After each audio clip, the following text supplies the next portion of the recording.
Today I've got a tiny Frankenstein sitting in the palm of my hand, barely bigger than a kitten. He's got an oversized square head, stitches sticking out in all the wrong places, one eye squinting harder than the other, and arms that dangle like they were sewn on in a hurry. He makes these weird little snorting sounds, awkwardly reaches toward me with his heavy hand, and honestly looks like the strangest, saddest, most harmless mistake ever created. But if everything goes according to plan, this same little stitched-up disaster will one day tower over the streets, smash through rooftops with one hand, walk straight through fire and screaming crowds, and make the whole city shake with every step. And right now, even I can barely believe this is supposed to be the same creature. It all starts when I bring him home in a reinforced container lined with rubber, chains, and padded restraints. Because even as a tiny version, he's still Frankenstein. Not a full monster, yet not really. More like an unfinished, fragile, heavy little creature. As if someone tried to sew together a full-grown horror and accidentally ended up with a grumpy child, trapped inside a miniature undead giant's body. He steps out of the container slowly, clumsily, swaying from side to side. And the very first thing he does is not roar, not attack, not destroy the furniture, but just bonk his forehead into the leg of a table and stare at me like I personally put it there to offend him. Right away, it becomes obvious that a normal room is not going to work for him. He doesn't need an aquarium or a cage. He needs a proper little laboratory habitat. So I turn my basement into his own personal shelter. Thick stone walls, a metal bed with shock absorbers, generators humming with soft electric crackles, old copper pipes, dim flickering lamps that look like they're about to give birth to another monster. And most importantly, huge copper plates on the walls, so he feels surrounded by something familiar. Storms, lightning, and pure mad science. I add infrared heat lamps because his body feels cold to the touch, like wet stone. I add weak electrical stimulation to help his muscles. And I bolt the door shut with heavy steel locks, even though when you look at this tiny hunched little thing, it's hard to imagine why that would even be necessary. Feeding him turns out to be just as strange. Normal food isn't enough. He doesn't chase cookies like some funny little pet, and he doesn't get excited about meat like a dog. His body is made from dead flesh, revived by electricity, and it literally craves energy. So his diet ends up being incredibly weird. In the beginning, I make him protein mixtures, mineral supplements, iron, liver, broth, glucose, and special electrolyte drinks. But the most important part of his diet, the thing without which he seems to wilt, is charging. Tiny Frankenstein absolutely loves sitting under a Tesla coil, while little sparks snap through the air above him. In those moments, his hair stands straight up, the stitches on his arms glow faintly, his fingers twitch, and his face looks so weirdly satisfied, like he's not an experimental monster at all, but just some bizarre little kid getting to ride his favorite carnival attraction for the first time. The first few days honestly feel more like living with a very heavy, very dumb, very moody pet. He tries to learn how to climb the stairs and gets stuck on the second step because his legs are already too powerful for his coordination. He gets scared of his own reflection in the metal door and tries to punch the other creature, then falls flat on his back and helplessly flails around like an upside-down turtle. Sometimes he climbs onto his metal bed, sits there like some gloomy king of the underworld, and then a minute later accidentally crushes the whole frame with one leg and just sits there in the wreckage like he has no idea why everything around him is so fragile.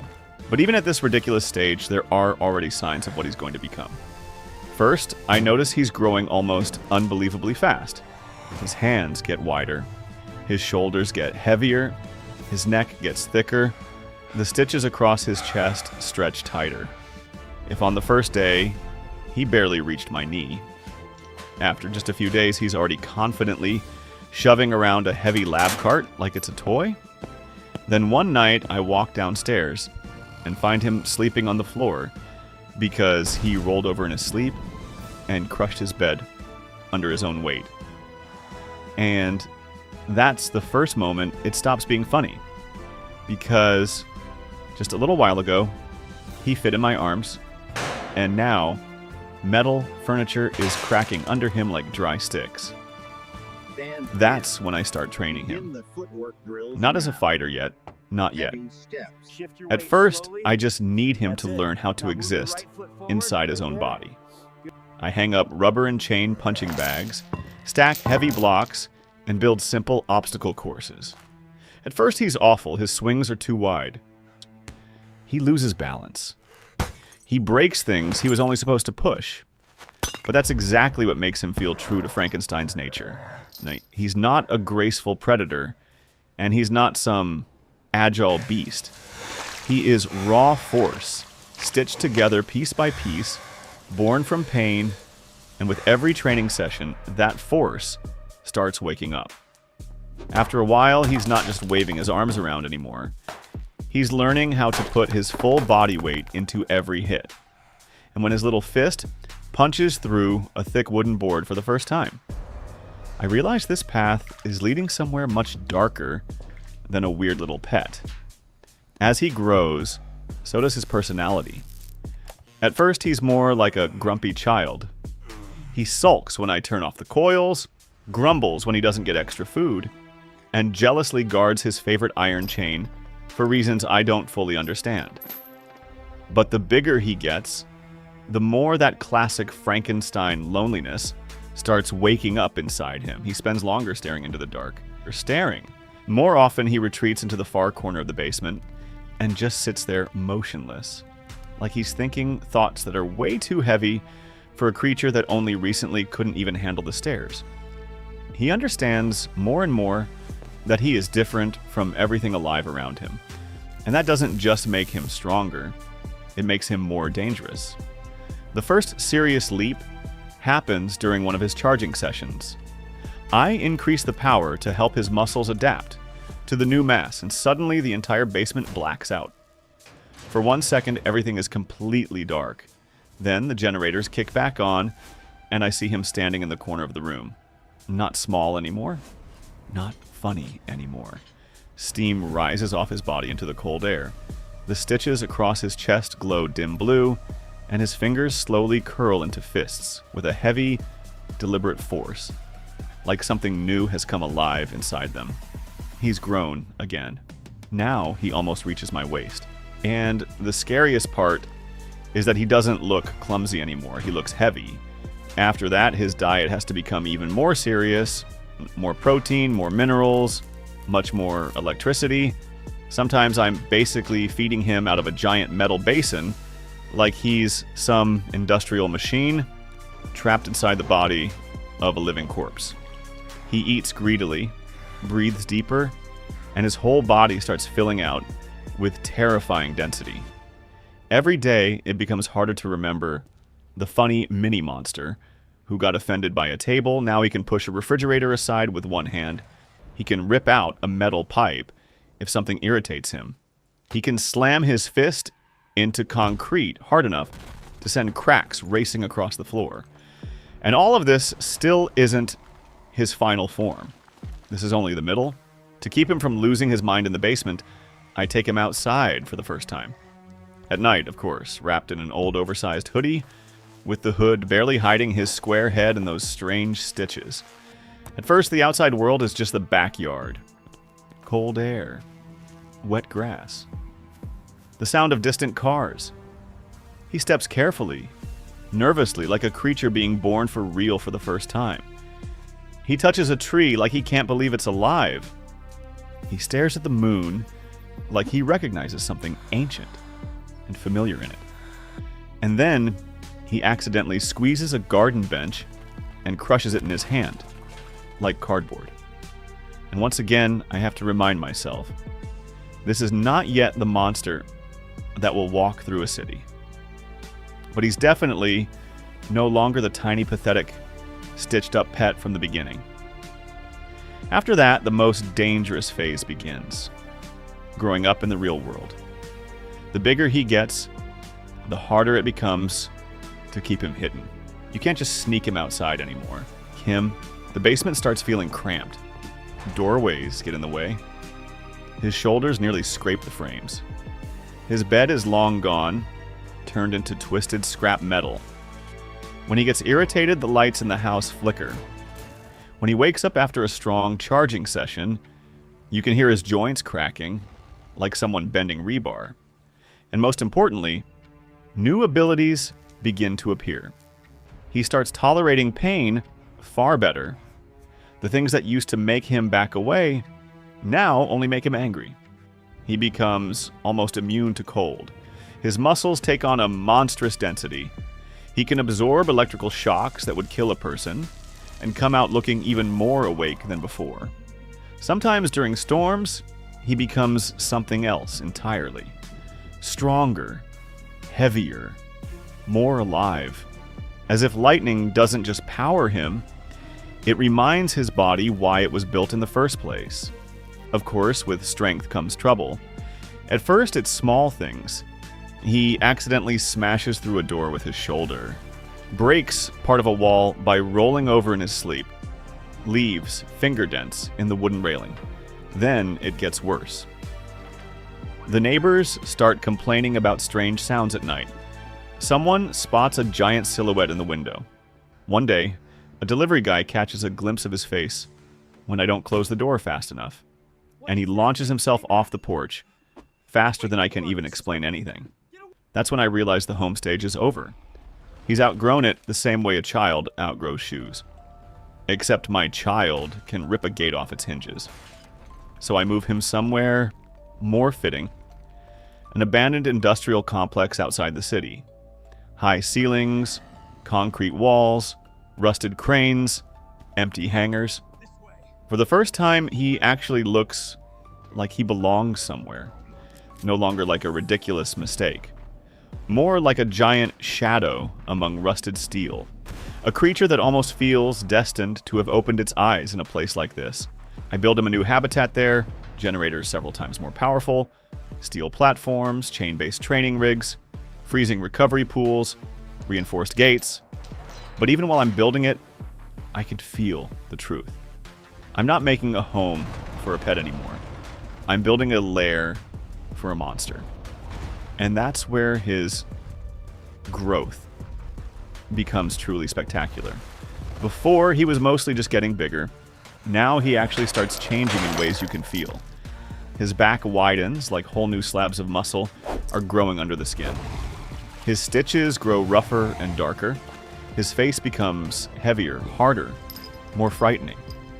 One eye starts glowing slightly brighter than the other, and it makes his stare feel not just strange, but deeply inhuman. His footsteps are no longer footsteps.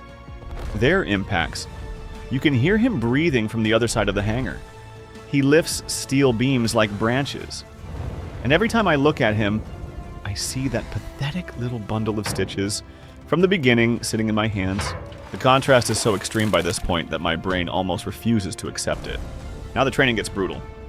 I suspend engines, concrete blocks, old cars. He learns to pull, crush, carry, break, and endure. I test his resistance to fire, cold, impact, noise, and light. And I discover something terrifying.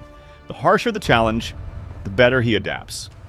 The more pain, the more rage. The greater the pressure, the more the real monster begins to emerge.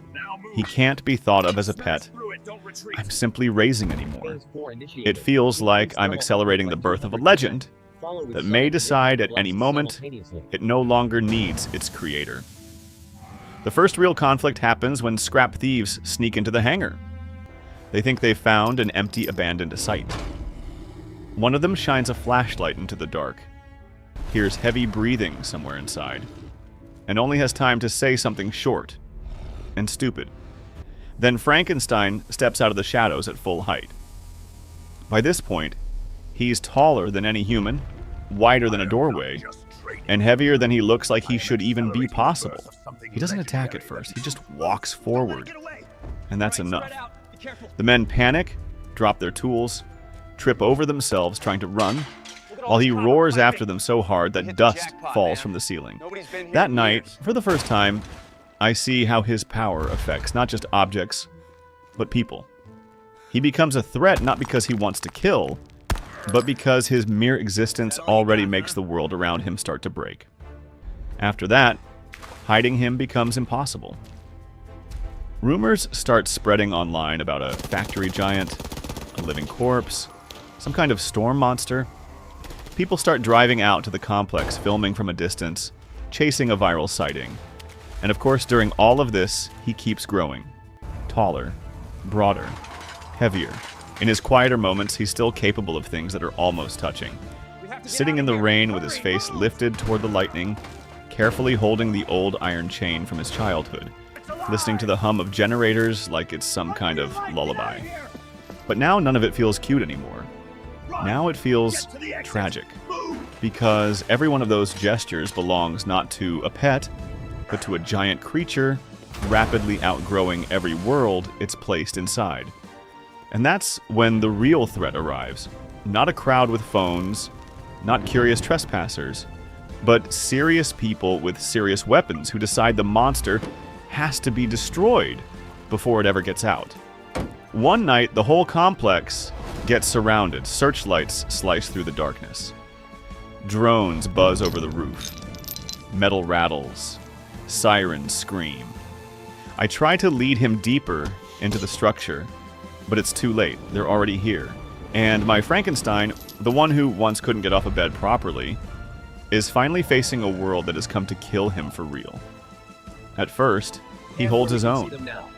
He smashes through steel shields, throws people aside like dolls, rips chunks of concrete from the floor and hurls them into vehicles. Bullets and blows only make him angrier.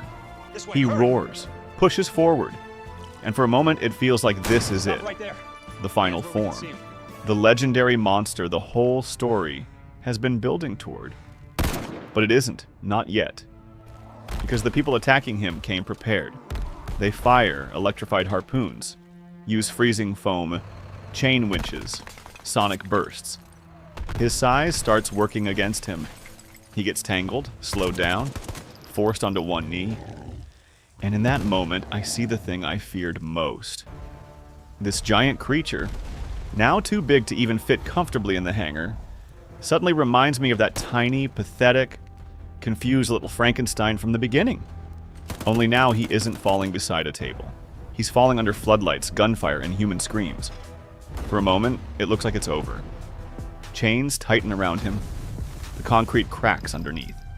Lights flicker around the room.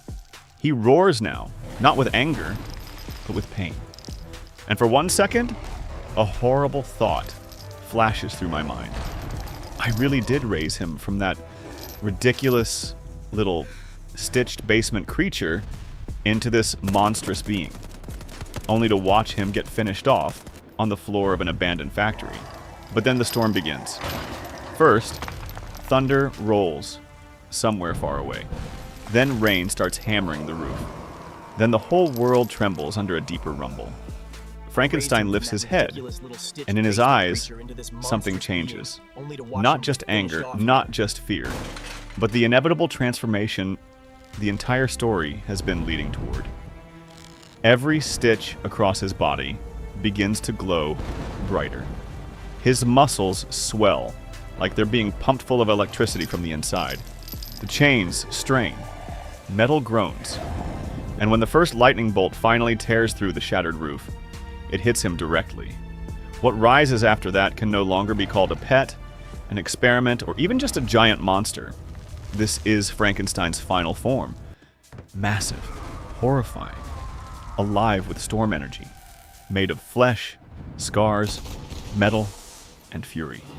His back straightens to an inhuman height. His shoulders become broader than the hangar gates. His eyes burn like blazing lamps in the fog. Every movement leaves destruction behind it. Every chain on his body snaps like thread. And the most terrifying part is that you can still recognize the tiny, ridiculous creature from the beginning inside him. The same stitches, the same square head, the same tragic handmade nature, just magnified into a nightmare. He rises to his full height, and the whole world seems to shrink around him. Searchlights look like toys.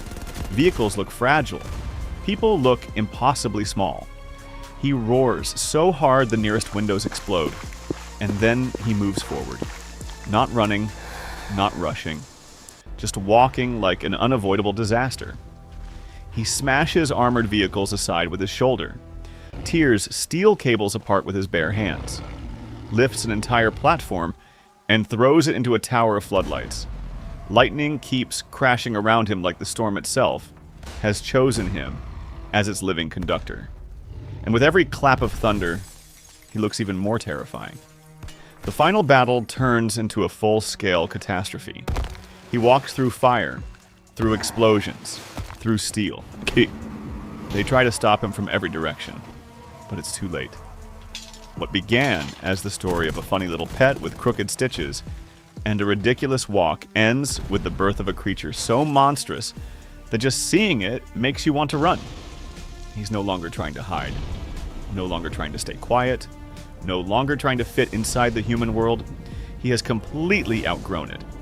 And when the last searchlight dies, and all that's left above the ruins of the factory is rain, steam, and his gigantic silhouette against the night sky, I look at him and realize the truth.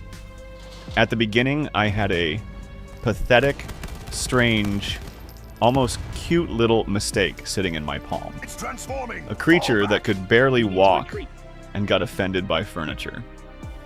And now, standing in front of me is a legendary monster I wouldn't have believed in myself if I hadn't raised it with my own hands. This is no longer a pet. Not an experiment, not an accident. This is Frankenstein. And now, humanity has to figure out what to do with the monster that was once a funny little creature in my basement.